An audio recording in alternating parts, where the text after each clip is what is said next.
This is AUGforums.com Real Talk, an unfiltered, independent perspective on Acumatica Cloud ERP. My name is Tim Rodman, and I want to mention three things in this pre-recorded intro before we get started. First, thank you to our sponsors. Our first sponsor is Repay. Repay offers omni-channel integrated payment solutions for Acumatica users. Whether you are making B2B payments or collecting them, Repay is your full-service payments provider. Power up your payments to empower your business and accelerate the AP and AR payment flow through one seamless integration. Our second sponsor is DataSelf. DataSelf Analytics is a revolutionary reporting solution that enables organizations to make the most informed decisions faster and easier than ever. It uniquely simplifies business intelligence, empowers anyone to build and access dashboards, and delivers critical business insight when and where you need it. Our third sponsor is Velixo. Velixo is an award-winning provider of Excel-based reporting solutions for Acumatica. With Velixo, you can build financial, project, and other business reports in Excel with live Acumatica data in just a few minutes and get the answers you need. If you know Excel, you can do it. Please take a minute to support this podcast by clicking each one of the sponsor banners located at augforums.com/sponsors. Our sponsors track clicks, and every click helps to support this podcast. The second thing I'd like to mention is that I'm always looking for victims. I mean guests. If you use Acumatica in any capacity, no matter how small, I'd love to talk with you.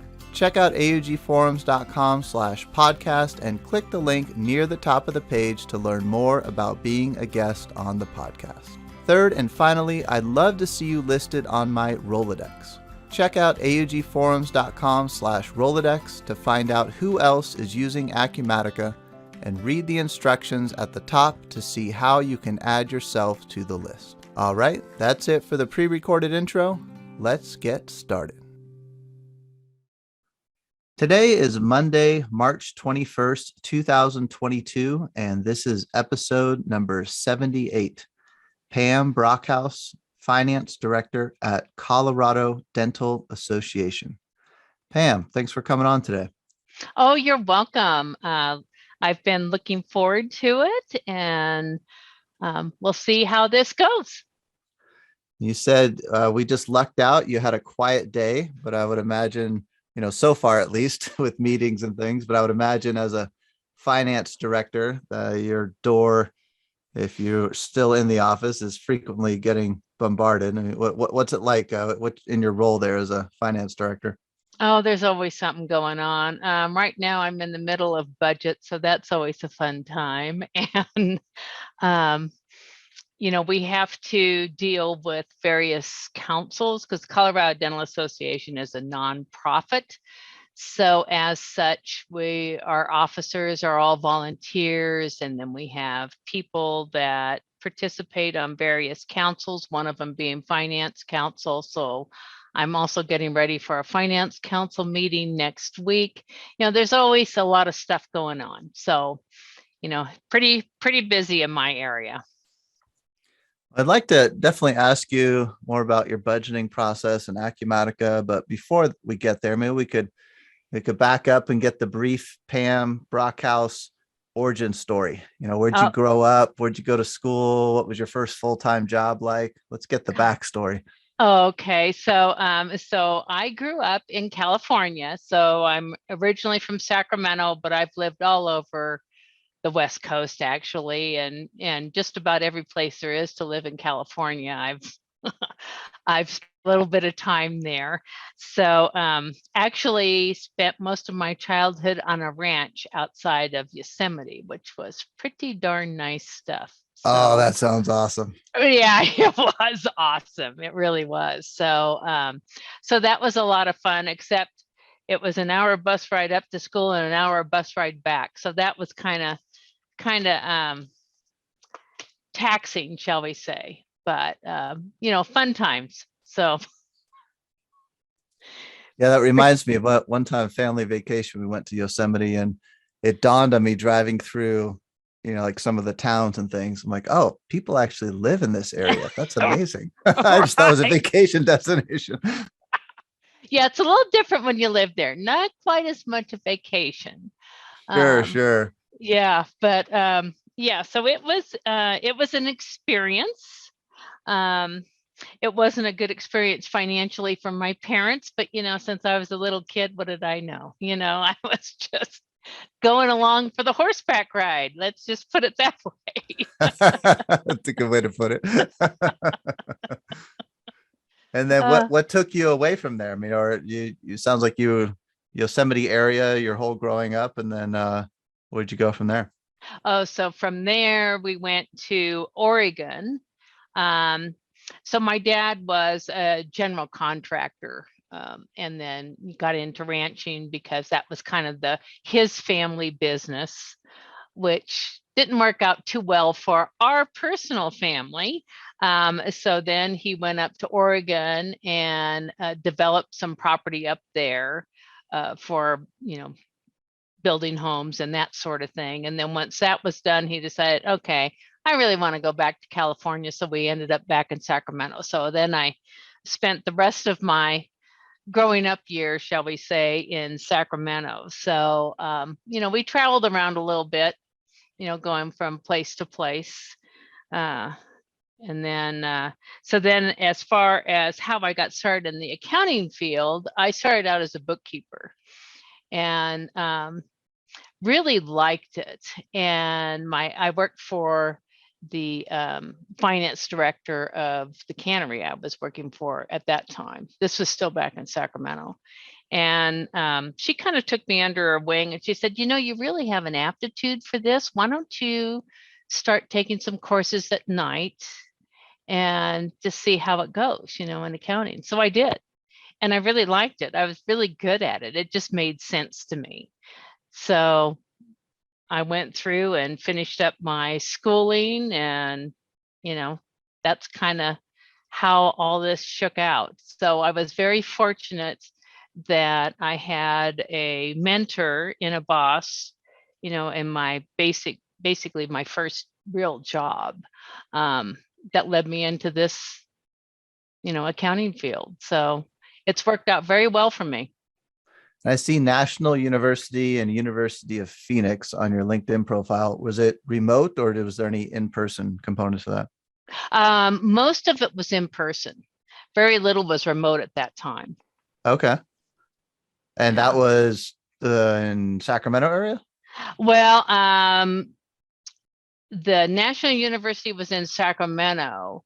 I did the master's, which was the last part of that. What was it? University of Phoenix. That was back in Arkansas. So, yeah. So I've Arkansas. Okay. Yeah, you Arkansas. really have been all over the place. Yeah, I've been all over the place. Lived in Connecticut. I mean, so it's been kind of a wild ride. So my first husband was in the Navy, so that's where I moved all up and down the coast, along the West Coast, and then I also went back to Connecticut, and then that didn't quite work out. So moved back to Sacramento, and then met my husband now, and he was in the railroad. So we moved out he was transferred to Denver. So moved to Denver.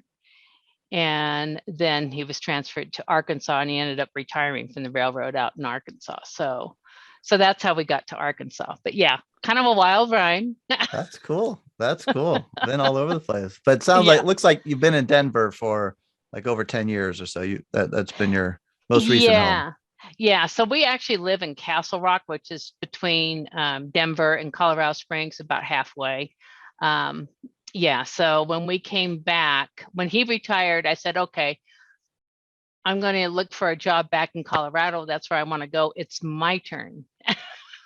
So, so that's how we ended up back here. And I knew Castle Rock because when we lived in Denver the first time, I worked at Douglas County in the government. So that was governmental accounting that time.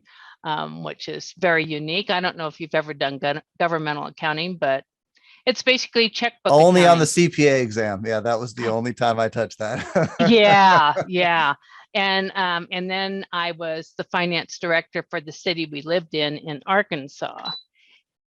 And I remember on that interview, the fellow I interviewed with the town manager, and he had some really interesting questions. One of them that I really liked was, what was the course that when you were going to school to get your degree that you thought you would never ever use? And I started laughing. I go, governmental accounting. I probably would have said the same thing. And we both just laughed. I mean, it was a great interview, and it was a wonderful job. Really was. I have to say, probably the job back in Arkansas was my best job. I'm curious on the schooling part for both undergrad and MBA. Did you ever hear ERP systems in any of that? Oh, yes. Yeah. So that was discussed, and I was exposed to that also at Douglas County, because when I was still at the county, we changed the accounting system to JD Edwards, which was, ERP. Okay. So so definitely was aware of that. And of course, and then I changed the accounting system also in Arkansas. So I changed to another ERP system. So I'm always curious what of names. You remember what you changed from, what you I changed to? don't remember the name. Okay.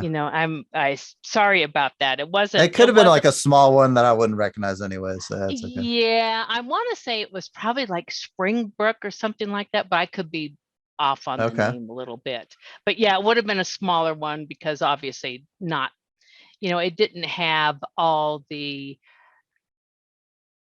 components that we needed in Douglas County, because as a county, you're going to be doing property tax assessments, so needed a whole property tax module and all of that. So I mean, it was a huge system where as a little city, we didn't need that, because those are all set at the county level. So kind of different, but it worked out quite well.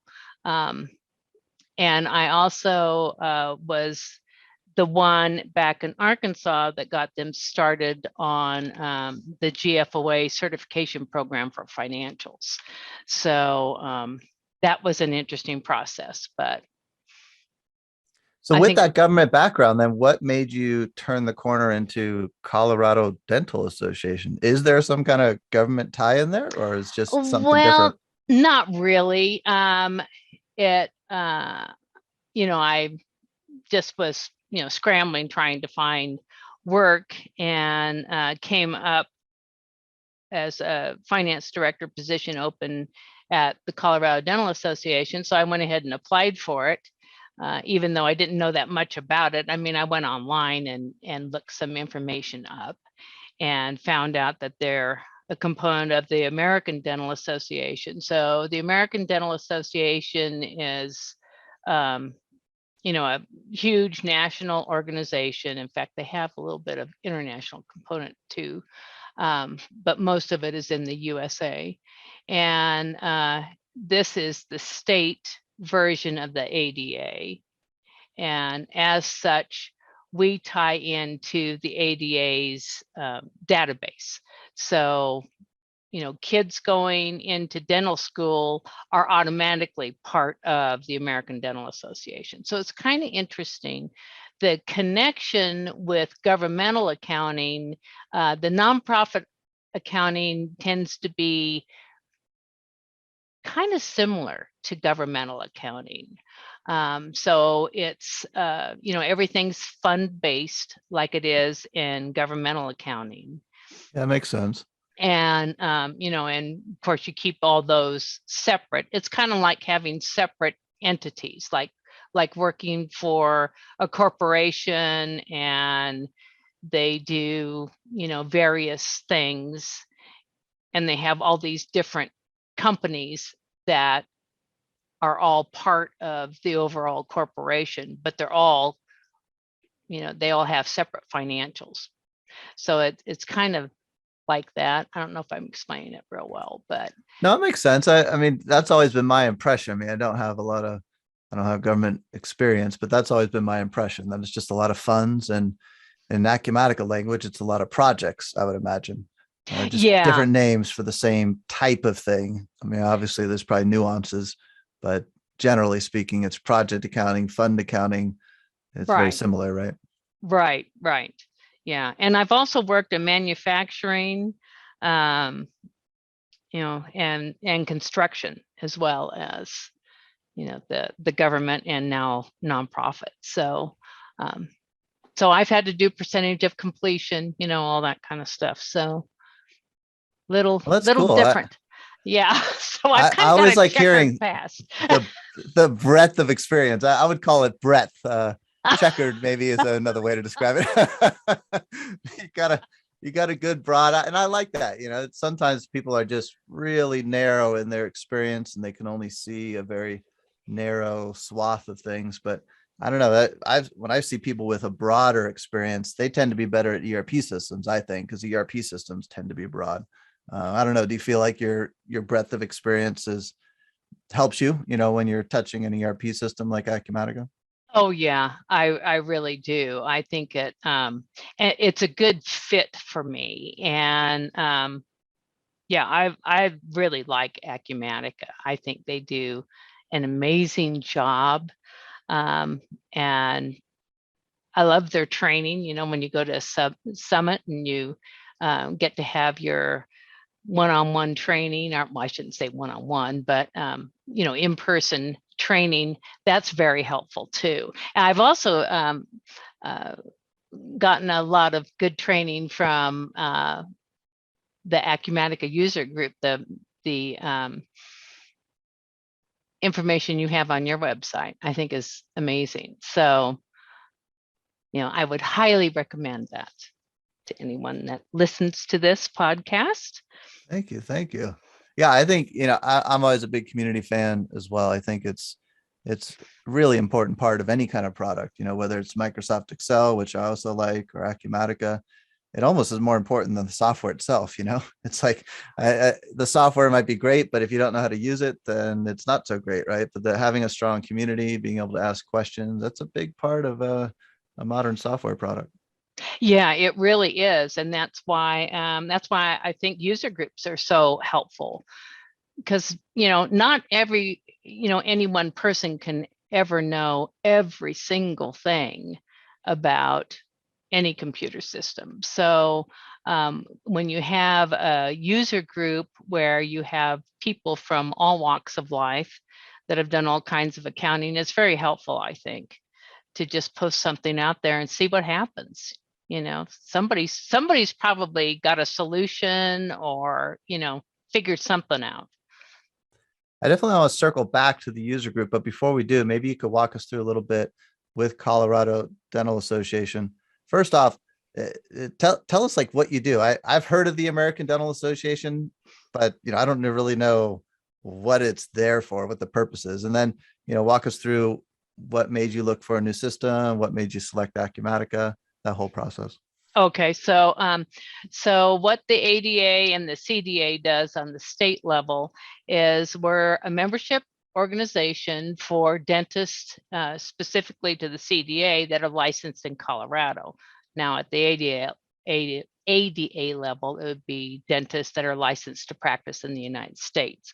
So what we provide for our members is assistance in dealing with some legal issues with their practice. Like Colorado has just passed several laws concerning paid sick leave for all employees, how that works. There's all kinds of nuances to it. So I did the research together with an HR attorney, and we provided all that information to our members before it actually started, which was January 1. So basically what it amounts to is, in Colorado, all employees, all full-time employees, I should say, receive 80 hours of paid leave per year.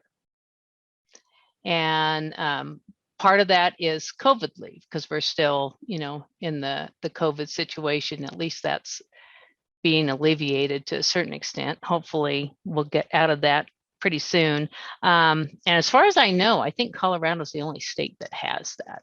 So, so that's one of the things that the CDA provides to our members, is any kind of legal requirements specific to the state of Colorado. We will definitely get that information out to our members, so that way they can, rest assured that they are receiving good information, and they're also, if they follow it, will be in compliance. So we don't want any of our dentists getting in trouble with the state because they haven't followed through on some kind of Colorado state law that they weren't aware of. Ignorance is no excuse, as you know. So, so that's one of the main things we do. Another thing we do is we lobby the legislature here in Colorado as well. So that's probably two of our biggest services that we provide our members. Do you find then that most of your members are like the smaller one office, two office type of a practice where they really are looking for that guidance, or does it run the gamut? Do you also have those larger organizations that might be managing dozens of different dental practices and not necessarily even, doing the dental work, or is it mostly the small practice? It's a good mix. So we have a lot of large, what we call corporate dental offices here. There's several that operate in the state. So those will be our larger organizations. Some of them don't want to be a part of us, and that's just their option. They obviously are not required to join us, but others want to be a part of our organization. And we also have a lot of the smaller one or two dentist practices. So it's just, kind of a good mix, because Colorado has some fairly sizable cities, the largest being Denver, of course, but Colorado Springs also is pretty sizable. And then we have Fort Collins up north that's fairly sizable, but then a lot of it's rural. And, where you have very small dental practices, and maybe it's just a dentist and a hygienist and I don't know, a office person that bills the insurance companies or something along those lines. And then you have these big, huge one-stop shopping kind of dental practices that have orthodontics and endodontics, just regular hygiene and all of that, all under one roof. So, like I say, it's a good mix. It's a real good mix. And, then what year was it that you started looking at Acumatica, and what was the main driver? I guess first off, what system were you on, and what were the main pain points that caused you to look for something new? Okay, so they were on QuickBooks when I got here, and QuickBooks just drove me bananas. I had never been on QuickBooks before, and obviously I'd heard of it, but I called it the embezzler's dream. Because QuickBooks would allow you to post-date a check, backdate a check. It really had zero internal controls, and I'd never seen an accounting system like that. Every accounting system I worked at, you could only cut a check on, the day that you were actually working on the system. It would not allow you to backdate or post-date a check. So very, very strange, I thought. And in fact, I even said that to the auditors one time. I said, I call QuickBooks the embezzler's dream. And they literally wrote it down, embezzler's dream. And then they about to tell an auditor. I know. But then, especially if that's, kind of your sideline, but no, I'm not going there. But then they shared with me that the only time they had actually caught embezzlement was on QuickBooks. So, there is some validity to that statement, I think. But there were a lot of other things. I mean, obviously I've been in accounting a long time, so I know internal controls. I understand how things should be done. And I'm certainly not going to, play fast and loose with, the company I work for with their information. So I try my best to make sure everything is as up to date as it possibly can be. And in the right bucket, all those things. But what really drove it was we had basically outgrown it. I mean, QuickBooks I think it has its place as far as like a little mom and pop shop, family business of some sort. But when it comes into something like, a nonprofit, like such as this, where we have various different entities and, all of that going on. We're doing fundraising, we're fundraising for our lobbying efforts, for our various PACs, all that kind of stuff.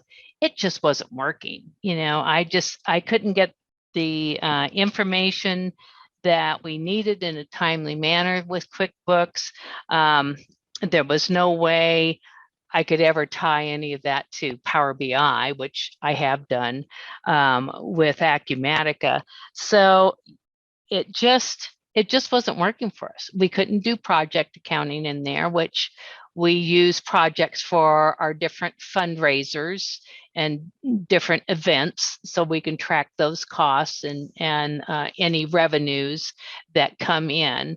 And there was no way we could do that on QuickBooks other than manually, which was not good. So I was wasting all kinds of time trying to get good information.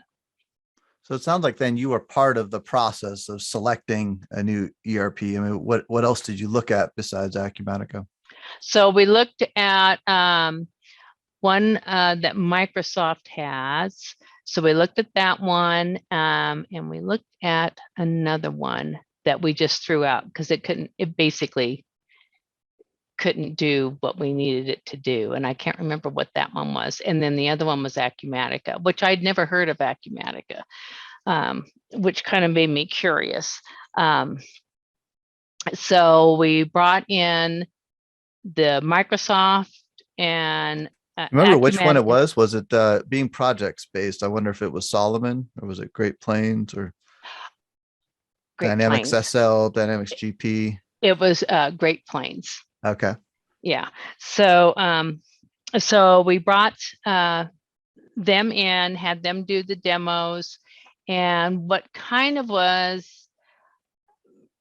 bothered me on the Microsoft was they wanted to bring in everything concerning dues into the accounting software, which sounds like, oh yeah, that would be reasonable. But the way the due structure is, that's just kind of a mess, because there's like 20 different dues rates and people move in and out of them as time goes on.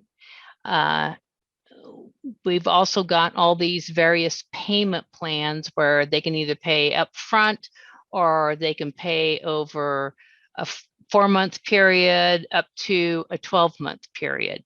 And this consultant that was talking about their proposal wanted to bring in every single invoice, if you will. So not too bad if it's just for, 3,300 people and it's, one invoice, but you've got an invoice for all those payment plans each month. So you're talking thousands of transactions. And I thought, oh my God, it's gonna make it so slow that, and also having to sift through all that data. I wasn't That's looking forward to interesting that either. what your turnoff was. I mean, it doesn't sound to me like a software turnoff. It was more of an architecture turnoff, which, you probably could have architected it differently, but not knowing Great Plains, you wouldn't have known.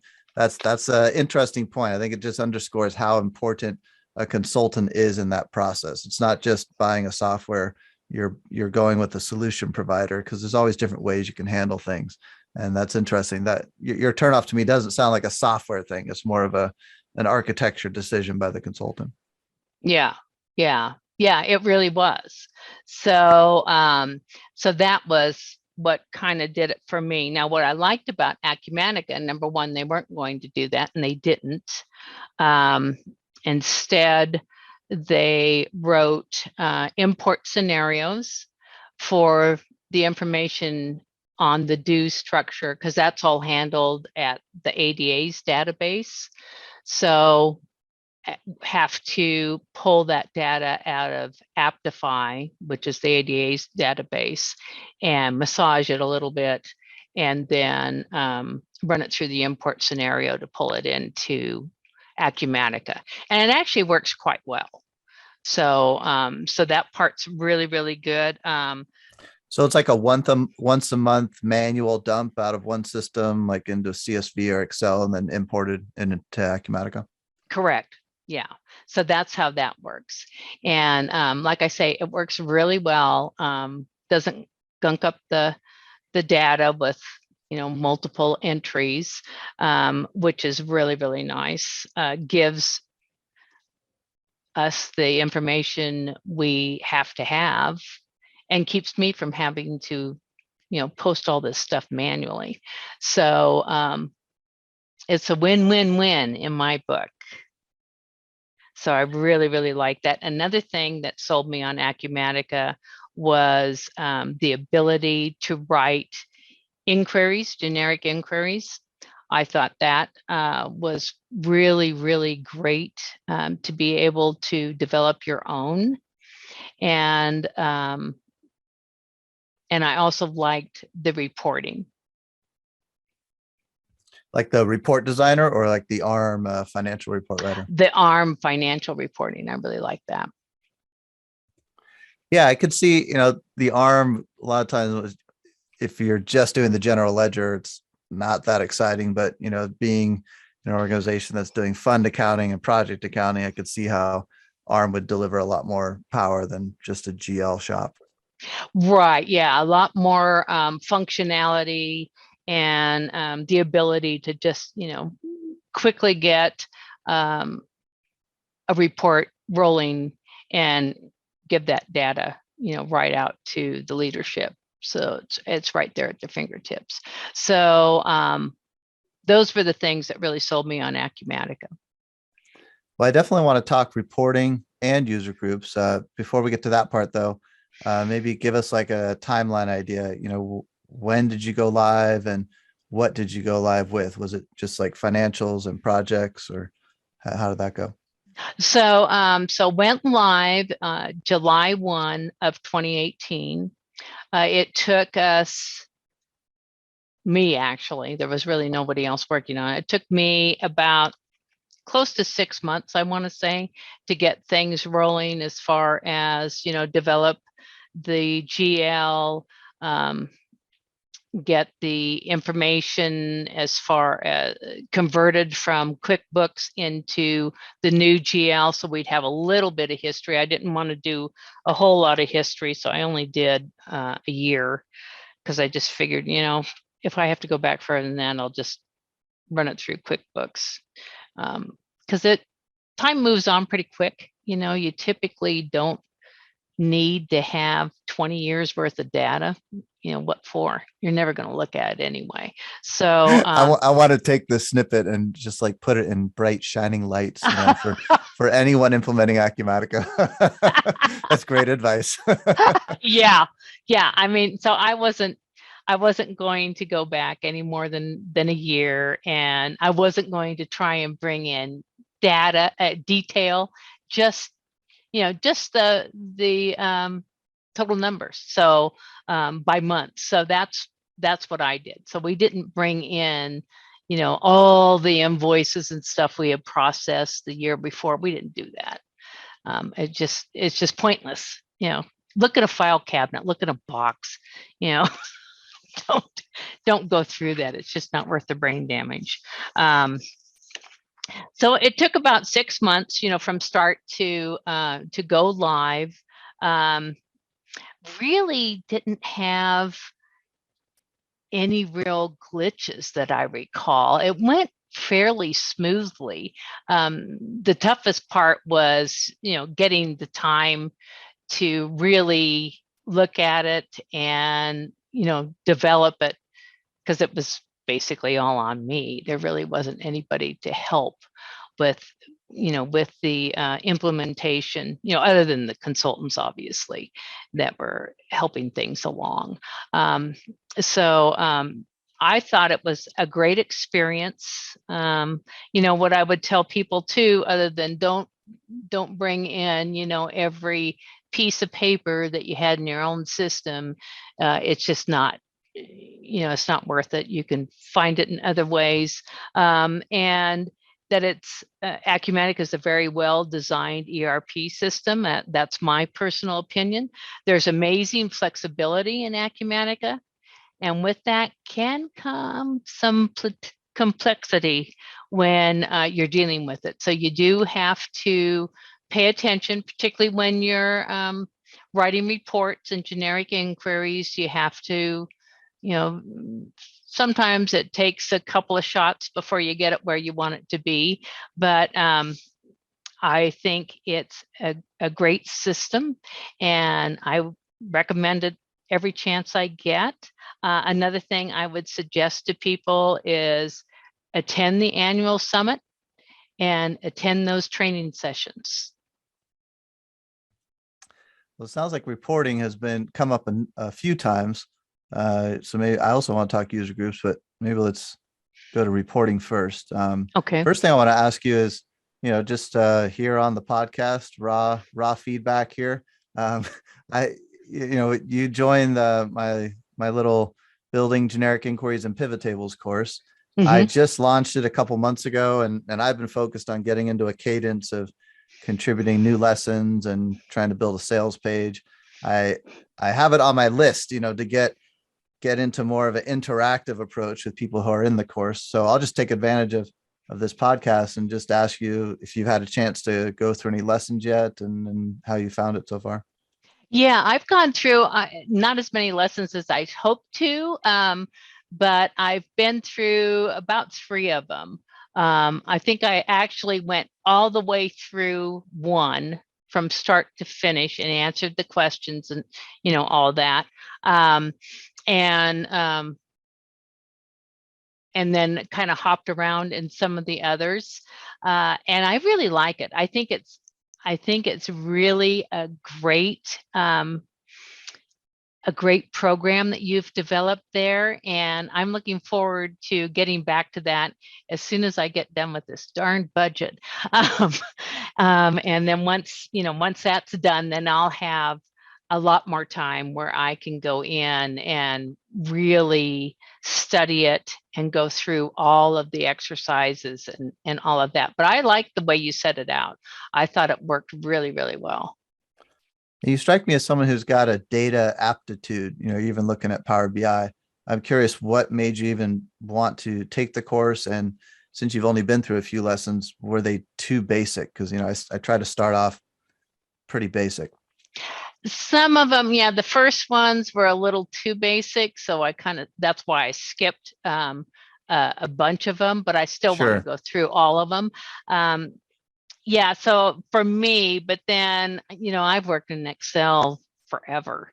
So I'm really pretty well versed, I think, in Excel. I mean, I'm sure there's things I could still learn because there's always things you can learn and they change stuff all the time and make it even better than, it was right out the gate. So some of it was a little basic for me, but I still think it's good to go back and look at it because there's still probably some things in there that I could utilize that I'm not really aware of at this point.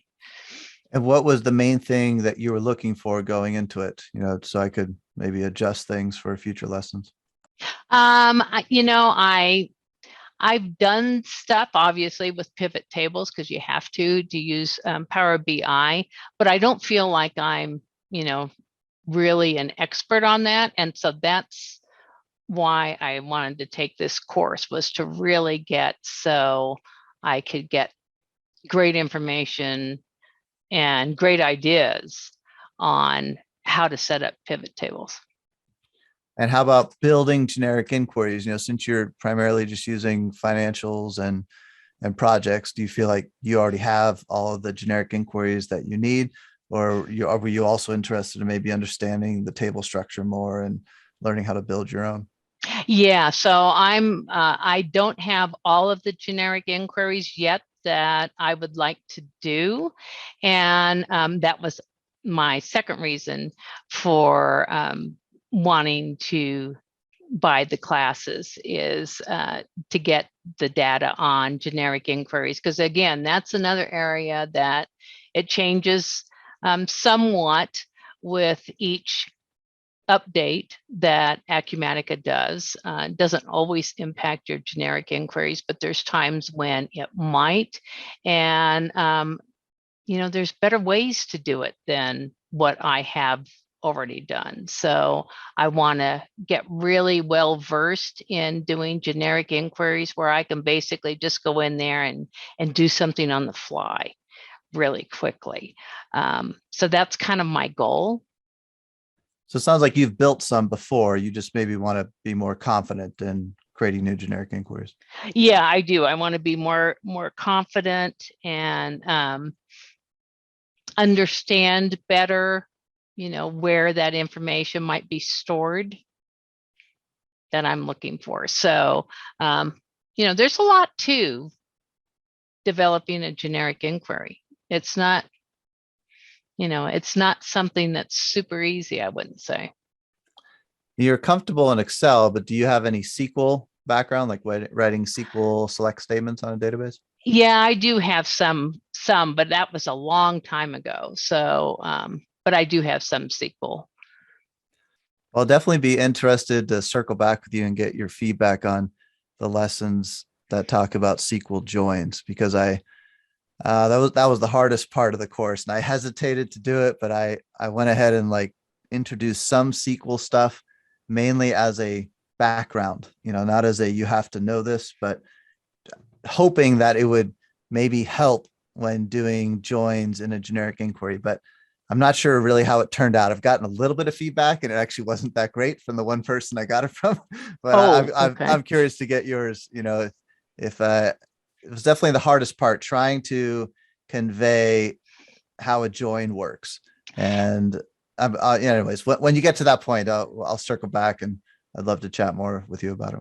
Okay, yeah, I'd be happy to. And that is one of the things that I always struggle with, is the joins, because it's tricky. It's real tricky. So yeah, so I'll be interested to get to that point in your program. Yeah, and part of one reason why I wonder is, I took the approach of try to teach you how to fish, right? And I wonder though if it might be better, and this might be the route I end up going longer term with the course, to just take the approach of, how about we just dump a ton of generic inquiry examples in the course, have a library of just examples, and then I just build them, and then you don't have to worry about the joins. And I'm not sure, what percentage of people out there really want to understand what's happening when you do joins, or versus, they just want to be able to say, can I have a generic inquiry that does this? And then we just add that to the list, got two Yeah. different approaches. Yeah. Good point. So I obviously don't know the answer, but I think for myself, I would really like to get comfortable with it, particularly with the joins, because that seems to trip me up more than just about anything. So, that's kind of the detail I was looking for, but a lot of people, maybe they don't really want that. I kind of That's a like to know how percentage things question, work. right? Yeah. It's Yeah. like, what percent of people really want to know? You strike me as a hands-on, I want to get in and figure it out type of person. How many people are like you? I don't know. Who are actually looking for a course. That's my question. Of course, maybe I'm just a little nuts, Well, I'm right in that boat then, because I'm the same way. a glutton for punishment. That's what I am. Well, you mentioned Power BI as well. Like, I'm curious, is it Power BI desktop, or is it like just the Power BI functionality in Excel? Which one are you using? No, it's the desktop. So yeah, Okay. so I'm using the desktop, and I really like it. And I haven't, I've done a few things in there. I haven't done as much in there as I want to do, and I know there's a lot more I can do. But like I say, I'm kind of tied up right now, so haven't been able to get back to it. But it's great in providing information to non-accountants. Let me put it that way. Yeah. You It's know, I visual. Yeah. you know what I'm saying, because I see it every time I meet with finance counsel. As soon as I start going over the financial statements, which is full of numbers, I can see the eyes roll right back in their head. They're like, "Oh God, yeah, Totally. what does this mean?" So what's a debit and what's a credit? What is that? Oh So no, totally. There's a blog post I'm thinking of that if I can find it, I'll go back and link to it. That just talks about that difference between numbers people and visual people. And I think most of the world is visual people, but especially us accountants, we're numbers people. They speak to us. We look at numbers and it communicates in our language. But yeah, most people don't. yeah, most people don't, and it's almost laughable, and I've seen this in every position I've had. Very few people want to see the numbers. They want to see a picture, a pie chart showing how much are, employment costs versus, our cost to do whatever the job was, or, whatever, provide patrol service to, countywide or something like that. They would rather see it in a visual form than in numbers. And I get it.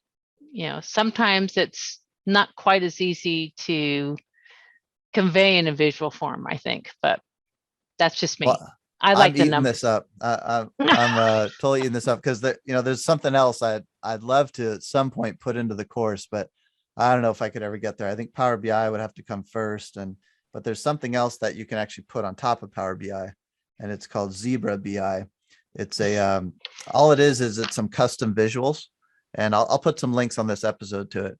And what's Oh, interesting okay. about it is it's based off this whole academic white paper thing that's like a few hundred pages long. I mean, I actually bought the PDF a couple years ago and I haven't made my whole way through it. It's one of those things where you really have to sit down and study it. But the thing is called IBCS, International Business Communication Standards.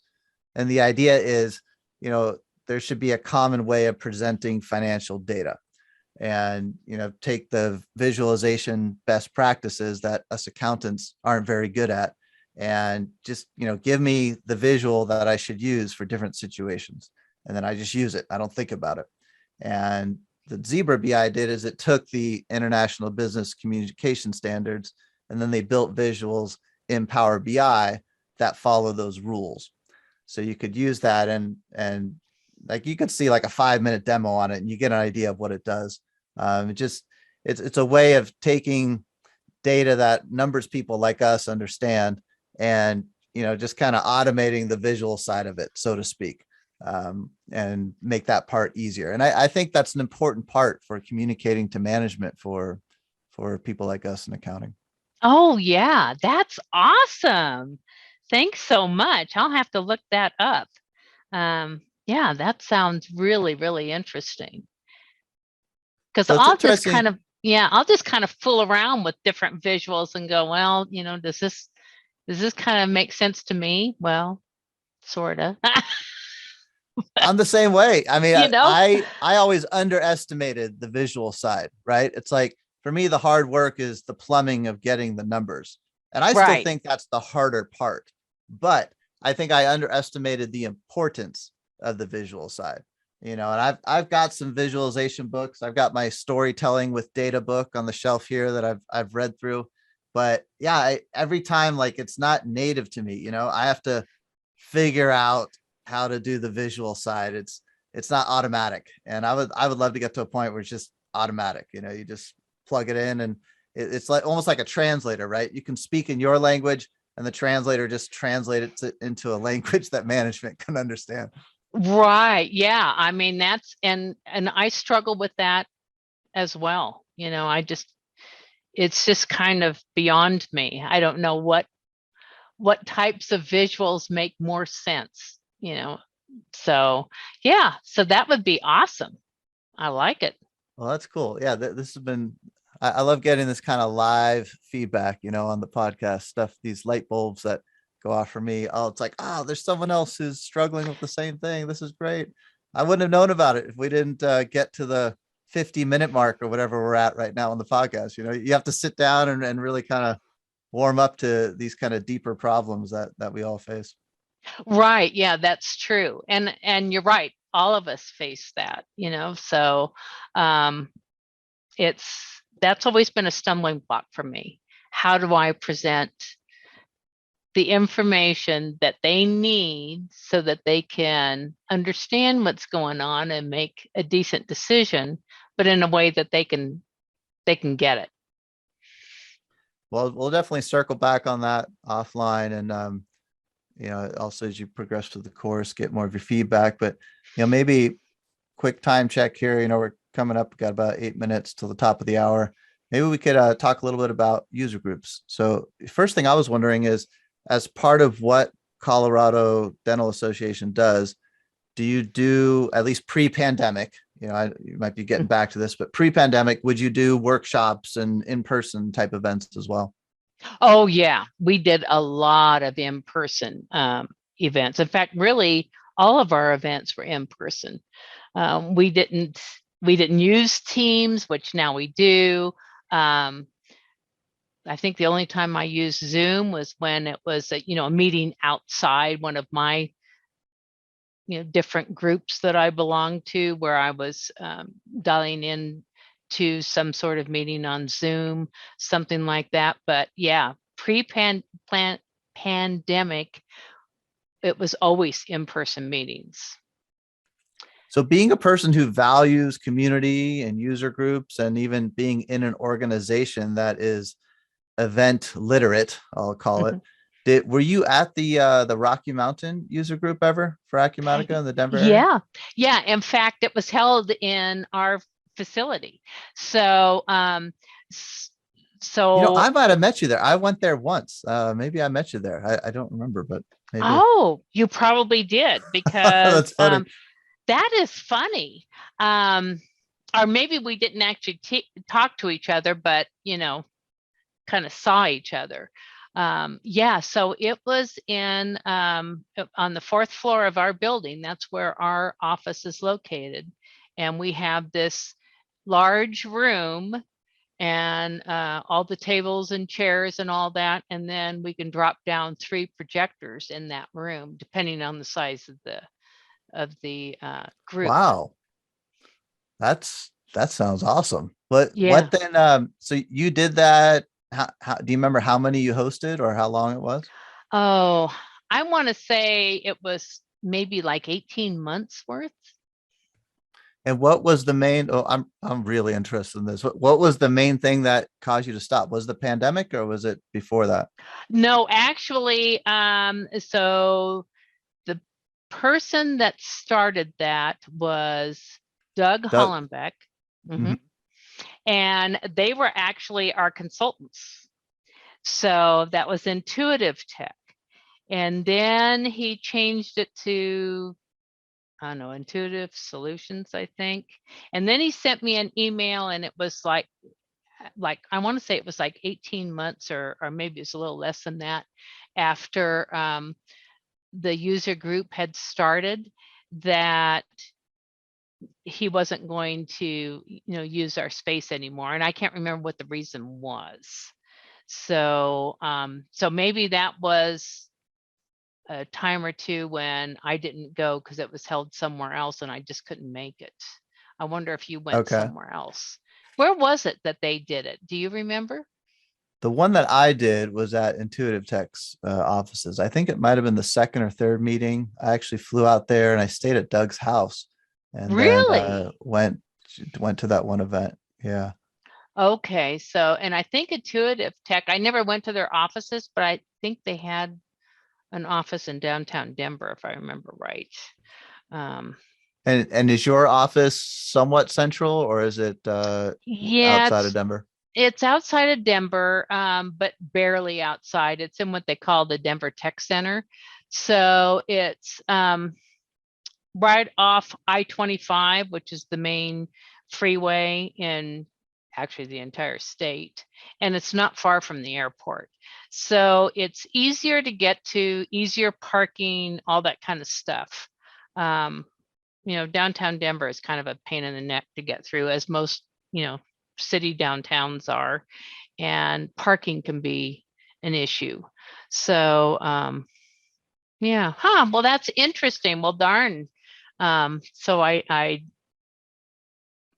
didn't ever go to the meetings when they were held at Intuitive Tech. So So it sounds like though you would have kept it going if someone turned the lights on, so to speak, like scheduled the next meeting and yeah, then had something. Ah, yeah, okay. yeah. Have you seen any of the posts what I started in Columbus, Ohio last month with the user group? No, I haven't. I'll have to send So you. I'll put a link. I'm just writing down all these link ideas for this episode. awesome, awesome. I'm gonna. Yeah. I'll send you a link. Basically, my idea is so we tried it out last month, and then we're gonna meet again in May. I think you were trying to do monthly basis in Denver. Was that right? You know, I'm thinking Maybe it it's too was long ago. yeah, it was a long time ago, but I want to say it was at least quarterly, but I'm thinking it was monthly, or at least started out being monthly. So for me, it'd be too much for me to do once a month. So it's only going to be the second one in May, but I think quarterly seems like it would be doable. But there's a big difference in format. And I'm curious Okay. to get your thoughts on this. Do you have another 5-10 minutes? Sure, sure.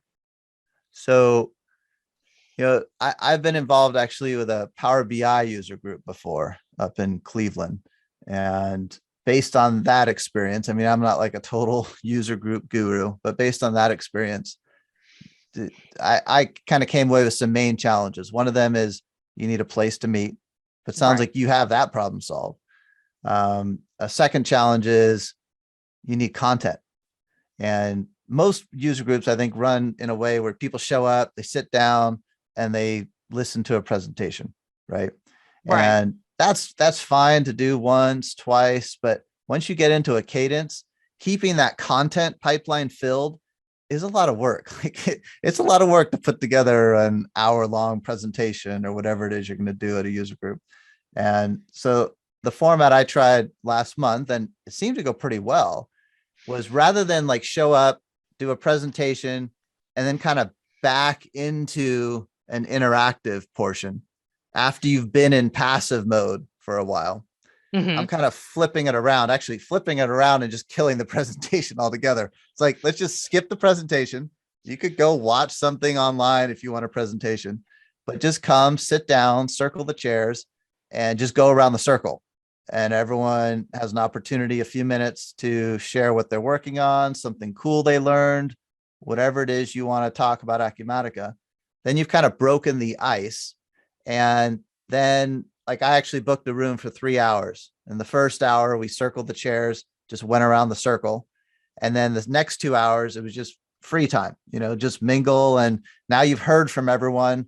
You've heard what other people are interested in, and you can just have smaller group conversations, after the first hour. And it's kind of the idea is similar to an Alcoholics Anonymous meeting, where you have a structure, you show up and you kind of, you have a flow and a structure, but it's not presentation heavy. It's more group interaction focused. And we tried it once. We'll try it again in May, but I'm curious to get your thoughts on, based on your experience, how that sounds to you. Yeah, I think that would be much more productive personally, than just, like you say, sitting passively and listening to some presentation, from someone, who's, used Acumatica, but maybe it's more of a manufacturing thing, which has nothing to do with what I do. You know what I'm saying? So a lot of it's not really going to pertain. And I think you're right. It's a lot more helpful to actually meet and interact with the other users and find out who's doing what, how are they using it, have they run into this issue, and how did they get that resolved, those kinds of things. I would get a lot more out of that personally. And I think the experience that I personally am chasing is the experience I had with the Power BI user group, because we did the presentation and then kind of wrapped up. And then a few of us went across the street to a bar just to meet up and chat after that. I was the only one who brought my laptop into the bar, but I brought my laptop in, pulled it out, put it up on the bar. And we ended up coming up with a use case for a function that eventually made it into Power BI called concatenate X. Wow. And that never would have happened if I didn't pull my laptop out. And it never would have happened if the presentation part was fine, but I could have watched something online and gotten the same benefit. The real benefit was being there and just kind of talking through a specific thing in front of a laptop. And what did not happen last month that I hope we can make happen in May is after the first hour, we still just kind of sat around and talked. And it dawned on me afterwards that no one brought out a laptop. And so my goal for May is to get the laptops to come out, to have the conversation in the first hour, to figure out who you really want to talk to one-on-one, and then to see laptops come out. That's my goal for May, to see actually people huddled around and actually, looking at specific things. I think that'd be really cool. That's awesome. That's awesome. Now, do you record these meetings or? No. And actually we talked a little bit about that last month, and we're not going to do that. And I think one thing was a common thread is that that's one of the benefits of being in person. Right. If it was a recorded, because I've tried some live broadcasts with Ryan Brown. I don't know if you've seen any of those last year. During the pandemic, we did some YouTube live broadcasts, and it got very presentation heavy, because we realized you're going to broadcast something publicly live. You got to have something prepared. And it's sort of like every live broadcast became more and more preparation work. And part of the problem is you have to mock up, well, not a big part of the problem. You have to mock up data for it. Right. Right. And it's different if you're in person, because, if there's only 10 people sitting around, maybe they haven't signed an NDA, but is it really that bad if you show them some of your reports? Right. Probably you're a lot more likely to do that than if this could get blasted out to anyone, right? So we didn't record it, and I think that's intentional. I think that is one of the big advantages of an in-person format. Yeah, I think you're right. And when it comes to sharing, I mean, I would be more inclined, if I know it's not being recorded, to, pull out my laptop and say, this is the issue that I'm having. Here's my report, but what I'm trying to do is X, Y, and Z, and I'm not getting there, that kind of thing. So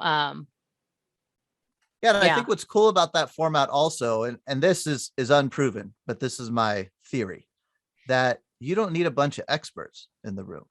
Everyone wants, ideally, what you would have is you would ask a question and the world's expert on that specific area would appear out of nowhere and you would have a conversation with them, right?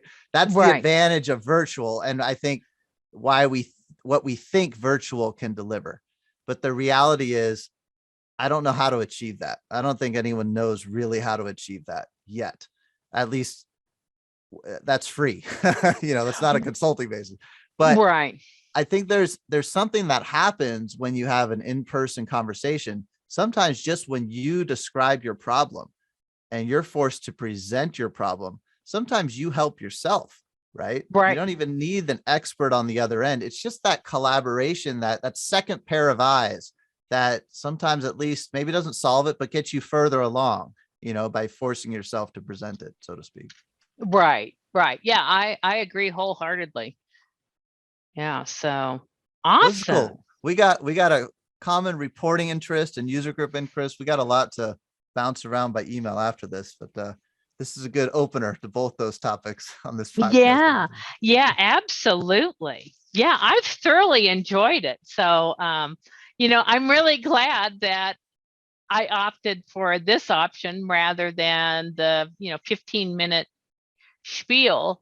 Yeah, that's right. Our initial yeah, that was the initial email exchange was based on what I did at the summit with these 15-minute check-ins, but I haven't had anyone else take me up on that either. And I personally like this longer in-depth conversation. It takes longer than 15 minutes to really get warmed up and get to the cool stuff anyways, I think.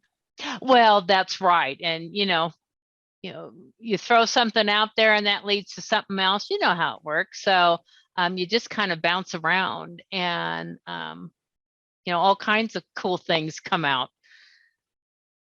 What So about before we wrap it up, anything on the horizon Acumatica wise that you want to implement, or is it mainly reporting at this point that is on your radar? mainly reporting. I think I mentioned to you we are implementing a CRM. It's unfortunately I was voted out. I wanted to look at Acumatica's CRM, which they have.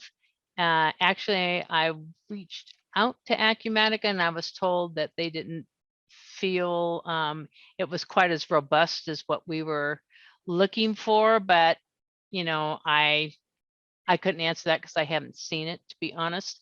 But we ended up going with Dynamics, and it looks like it's coming along pretty well. So my portion of it obviously is pulling sales and that kind of stuff that comes through our website, the CDA's website, into Acumatica, where right now I have to enter all that stuff in by hand, which is a royal pain.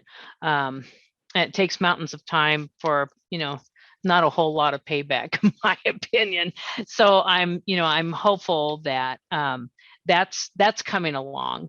And what we are trying to do with the CRM is pull data out of the ADA's database.